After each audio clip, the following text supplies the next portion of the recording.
Hi friends, today we shall define topological spaces, discrete topology, indiscrete topology and metrisable space. But before we get to that, we have a theorem remaining from the last lecture, right? From the last lecture, we had proved a theorem concerning open sets in metric spaces, right? So there's a theorem which is kind of a corollary to that last theorem. So we'll be discussing that first before we get to our definitions. So the theorem goes like this.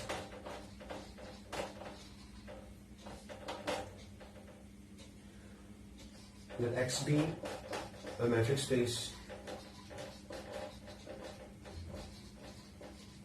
and tau be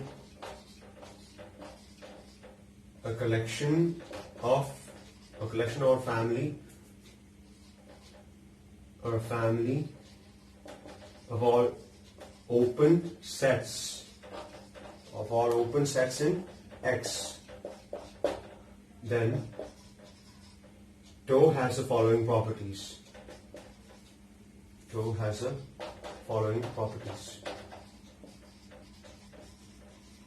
What are they?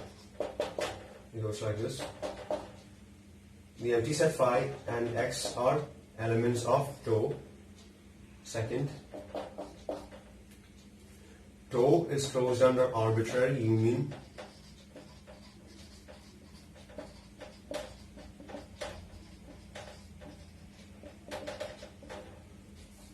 Third, tau is closed under finite intersection.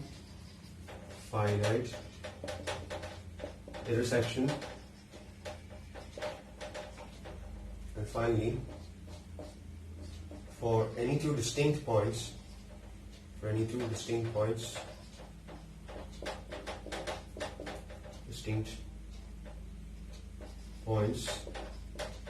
X and Y, there exist two sets U and V elements of tau such that X element of U, Y element of V and U intersection V equals phi. Now this is not very different from the theorem we proved in the last lecture, right? The only difference is that here we define tau explicitly to be a collection or family of all open sets in X. So we have defined a collection of all open sets in X, in the metric space X, and the theorem states that the collection or the family of all open sets in the metric space has these four properties, right? That is, the empty set and the metric space are members in the family itself. Then the family is closed under arbitrary union. The family is closed under finite intersection.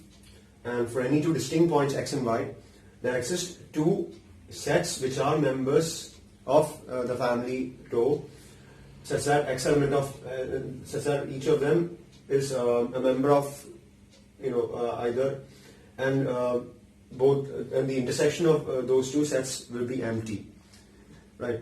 So it's basically an extension of the previous theorem, and the proof is also pretty straightforward. You just have to apply the previous theorem, right? To prove the first statement, for instance, we have to prove that phi and X are elements of tau, right? Now, from the last theorem, it is clear that the empty set phi and the metric space X are open sets. So if they are open sets, then they should belong to tau, right? So obviously, it follows from the last theorem. Again, tau is closed in an arbitrary union, which means that we have to prove that any union of any family of sets in tau belongs to tau, right? That's all this statement means. Tau is closed in an arbitrary union means if you take the union of any family of sets from tau, it must belong to tau. That again follows from the previous theorem. Similarly, you can also prove the third statement, which follows from the previous theorem.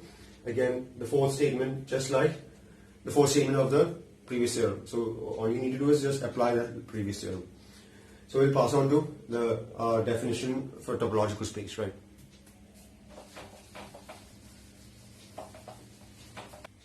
So definition.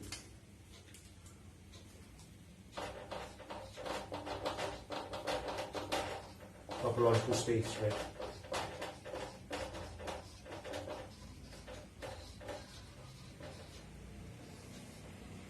So the definition goes like this. A topological space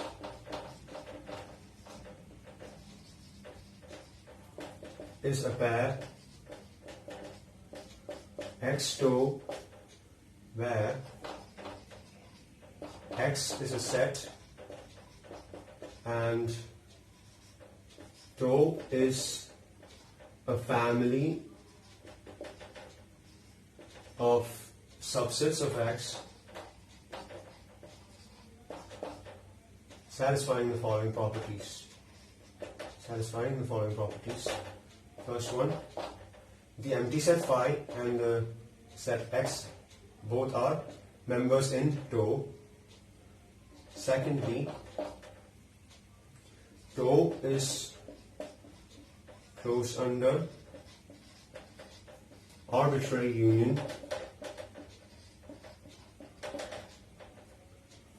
Third, tau is closed under finite intersection. You guessed it right. Finite intersection. Then, if tau satisfies all these properties, then tau is said to be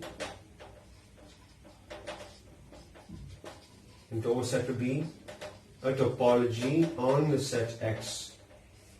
Tau is said to be a topology on the set X, and the members of tau, that is those subsets of X which are elements of tau, right? Members of tau are then said to be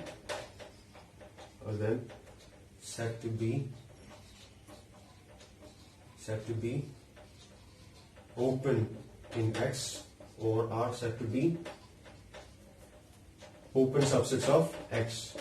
Said to be open subsets of X.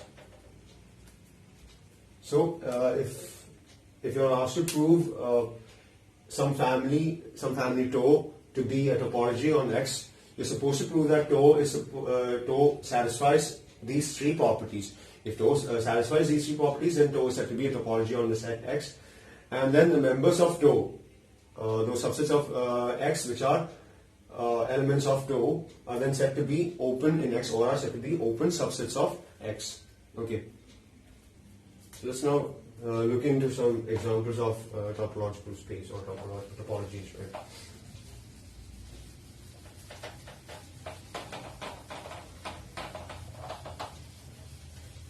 You take a very simple set, right? Let's say a set containing three elements.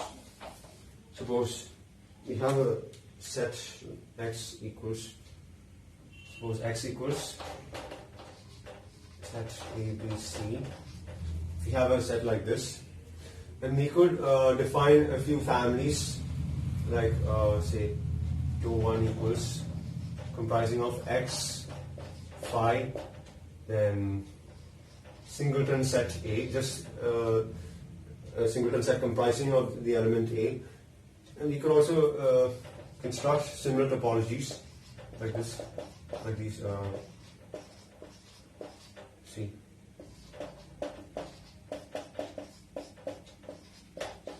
right? If you could we could check if these are topologies, right? In this case, right, tau1, X phi and singleton A. X union phi is X, right? It is a member of tau1, X. Right? X union singleton A is X, since this is a subset of X, right? Then phi union singleton set A is singleton set A, right? Then so it's closure under arbitrary union. Next we shall check for closure under finite intersection, right? So X intersection phi is phi, right? It's still a member of tau1. X intersection singleton A is singleton set A, right? And phi intersection singleton A is phi, which is again member of tau1. So It's closed under arbitrary union, closed under finite intersection, and X and phi are elements of Q1. So this is a topology on X. Similarly, these are also topologies on X, right? It's similar to this. So these are topologies on X. We can also construct other topologies like X, phi, singleton set A, singleton set BC. Check whether this is a topology. X union phi is X, right?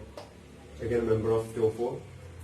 X union singleton A is X, right? This is a subset of X.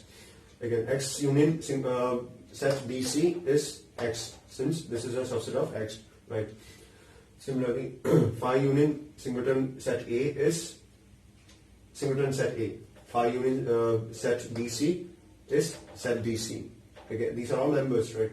So it's closed under arbitrary union. This union, this is the set X itself. It's closed under arbitrary union. You can check it yourself. Now closure under finite intersection, right? X intersection phi is phi. X intersection A is singleton set A.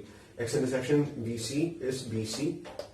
And phi intersection A is phi. Phi intersection BC, phi. A intersection BC is phi, right? Both are distinct subsets, right? And they don't have any common elements, so their intersection would be phi, which is again a member of T04. So closed under arbitrary union, so finite intersection, and X and phi are members in T04. Therefore, this is also a topology on X, right? Similarly, T5 equals X phi B C and so on. You can construct topologies like this. There's another important topology, X phi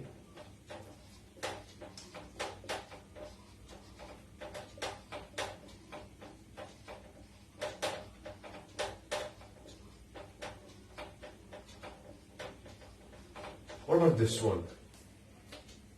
Check whether this is a topology. X union phi is X. X union A is X. X union anything is X, right? In this. So that's clear. Phi union A is A. Phi union B is. So again, it's trivially. You can prove that this is closed under arbitrary union. Check it yourself. A union B is C, this set. A union C, this set. Right. You can check it yourself if this is closed under arbitrary union. Then closure under finite intersection. X intersection phi is phi. X intersection A this.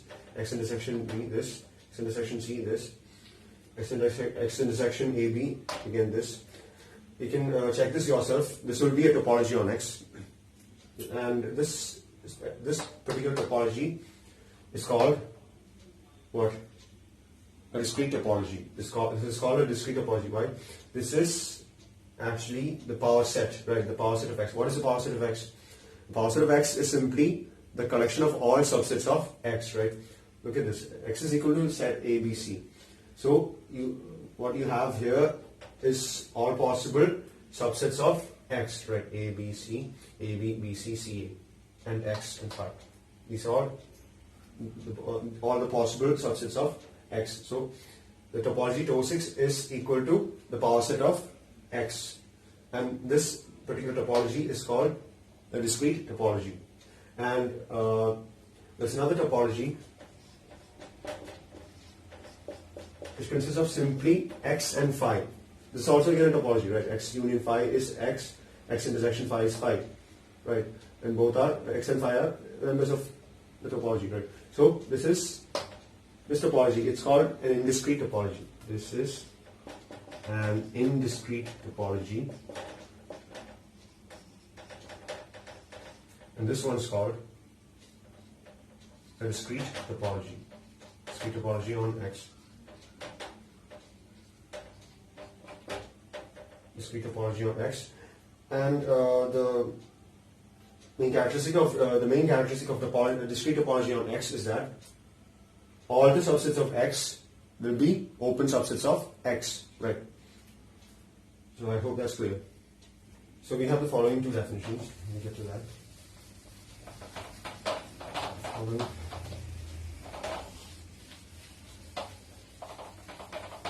definitions for discrete and indiscrete topologies, right? So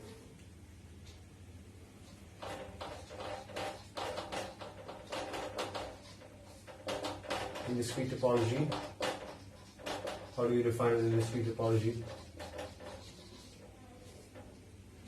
The family X5 of the set X is said to be is a topology on X, is a topology on X, right? Is a topology on X, is a topology on X, known as the indiscrete topology. Indiscrete topology on X. Okay. And for discrete topology, definition for discrete topology, it goes like this.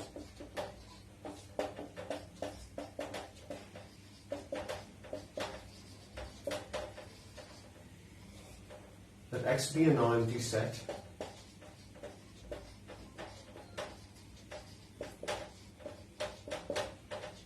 and tau be the collection of all the subsets of X, collection of all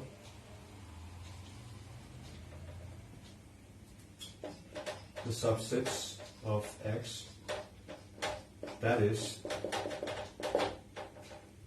tau equals P of X, right? P of X, we denote it as script P, right? P of X, where P denotes the power set of X, right? P of X denotes the power set of X.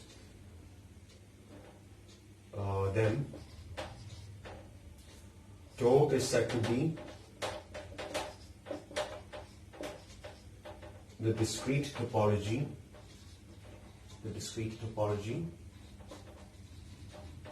on X. And in discrete topology, all the subsets of X are open subsets of X, or are open, or are said to be open in X. Okay, all subsets, then all subsets of X are open in X. Okay. So we have a definition for metrizable topology, or metrizable space remaining.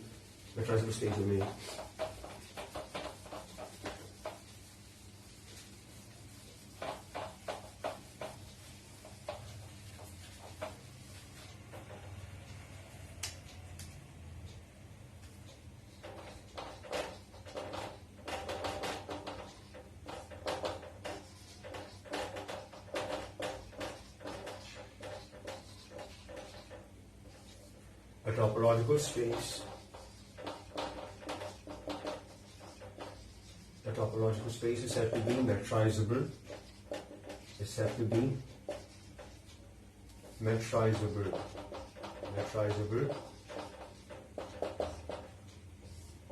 If its topology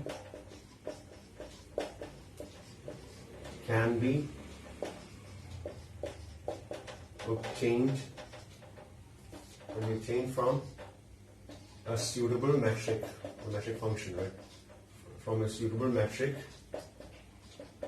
on the underlying set. Underlying set means the set, whatever set on which we are defining the topology, right? On the underlying set. Okay. So, example of that is the obvious example, the Euclidean space, right? With the Euclidean metric, we obtain the Euclidean space. And the topology on Euclidean space is obtained from the Euclidean metric, right? The structure of the Euclidean space, is defined using the Euclidean metric, right? So, those are definition for a metrizable space. So, thanks for watching.